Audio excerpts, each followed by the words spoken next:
I want to welcome to AM Live Bess Armstrong of High Road to China. Hi, Bess. Nice to have you. Nice to be here.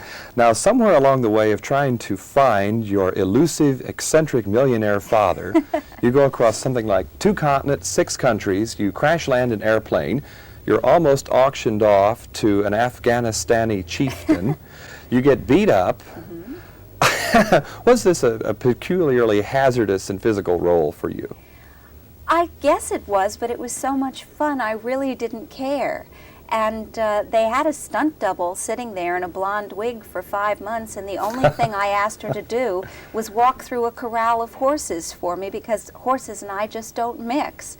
But other than that, I did everything, and I had a marvelous time. And when you're in the airplane, how about the stomach? Did it hold up? Oh, the stomach was in good shape. It was a couple of those things. I mean, a lot of the stunt flying obviously was not done by us, but we did do quite a bit of shooting in a helicopter rig that was built onto the side of the helicopter so that you looked straight down 1,000 feet to the country below you, and you were hooked in by one safety hook, and they would take us up and we would do all sorts of flying in that. And there was a moment when they didn't warn me that they were going to do some stunt flying, and I had nothing to hold on to, and I was supposed to be looking totally in control.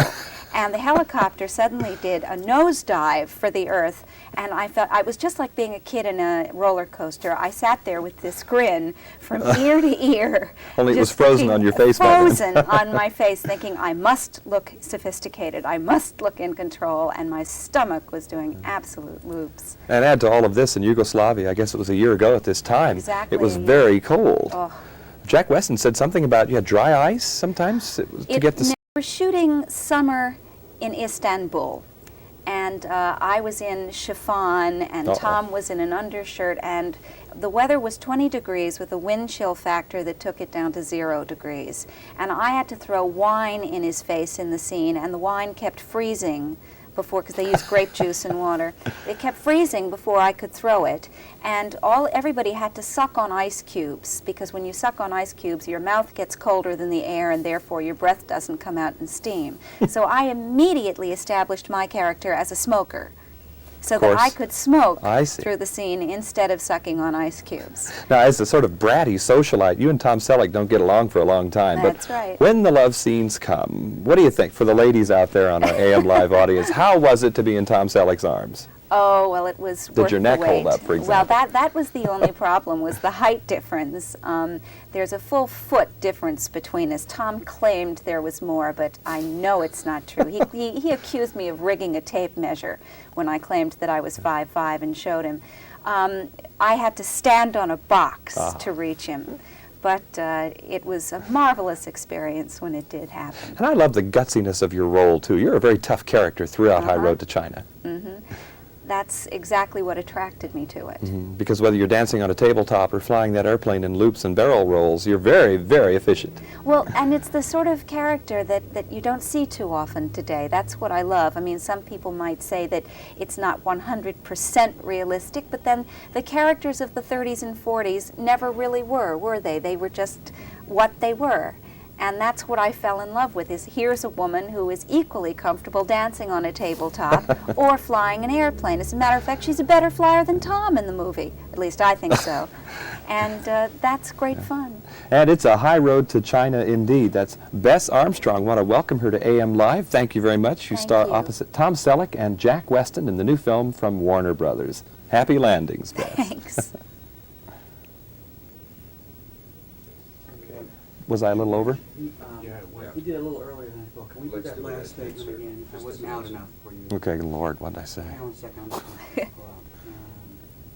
go ahead, John. Bess Armstrong in High Road to China opposite Jack Weston and Tom Selleck, a new film from Warner Brothers. Bess, happy landings. Okay. Now you're going with the second segment. It was 4.5. This is the that was the second segment. We went 4.5? Okay, I'll have to go short on this then. Could we keep it to 3 to 3.5 here? I'll give myself 30 seconds leeway. Thank you. And then, because I was trying to get your attention. Yeah, go 2 and 1, though. I'm more used to a descending countdown, yeah. 2, 1, and go. Please, thank you. You start talking to this lady, you lose all sense of time, I'm afraid. We're rolling. Okay. Bess Armstrong is in The High Road to China opposite Jack Weston and, of course, Tom Selleck. You've worked with Jack Weston before, of course. That's right. In The Four Seasons with Alan Alda. Could you tell us a little bit about how important that particular film was to your career, Bess? Well, obviously it was a turning point, just as the series On Our Own had been my original great break.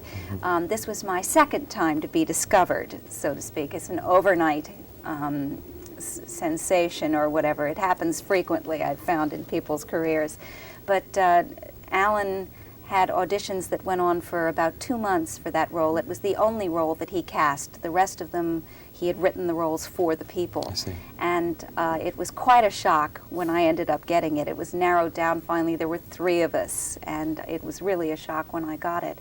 But it turned things around for me, there's no question. And the surprise was that I think when we finished shooting the film, Alan was probably the only one who was certain that the film was going to be the hit it did turn out to be. The rest of us thought it was a marvelous experience and a lovely small film, but we just weren't sure that people would go to see it, and Alan proved us all wrong. Did you hope, or did you know at the time then that it would be as important to you as it has been? No, I did not. Absolutely not, because the character's strength was so much in her silence.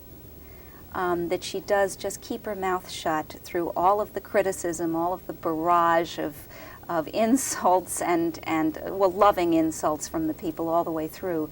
That is her strength, so that when she finally blows up at the end, it means something. But it's hard to tell yourself that over a 3-month shoot, and Bess, I really wasn't sure. It seems like today that there are a number of young actresses, of which you are included, of course, like Sean Young and Deborah Winger and Mary Beth Hurt. All of you now are producing some very tough, intelligent characterizations for us. Do you see this as a renaissance of female roles now in movies? Well, I think it's cyclical, isn't it? I mean, we've just gone through an era of the bubble blondes, so to speak, or the Charlie's Angels types. Everybody had to look beautiful, and there wasn't that much more expected of them, and that was sort of a dry era for actresses. And now it seems to be turning back a little bit, but I'm sure in another 5 years, everything will turn around again. We've got about 30 seconds left, but I'm wondering if in the future your priority of roles will be for that kind of thing. My priority for roles is just interesting characters, whether they be soft or hard, intelligent or not so intelligent. It's just a question of interest. It really is what's fun for me to do. And Bess, if all else fails, you can give flying lessons. Exactly. You're a terrific pilot in High Road to China. I want to thank you for joining us here on Thank AM you. Live. Bess Armstrong in The High Road to China, also with Tom Selleck and Jack Weston, a new film from Warner Brothers. We'll take this pause.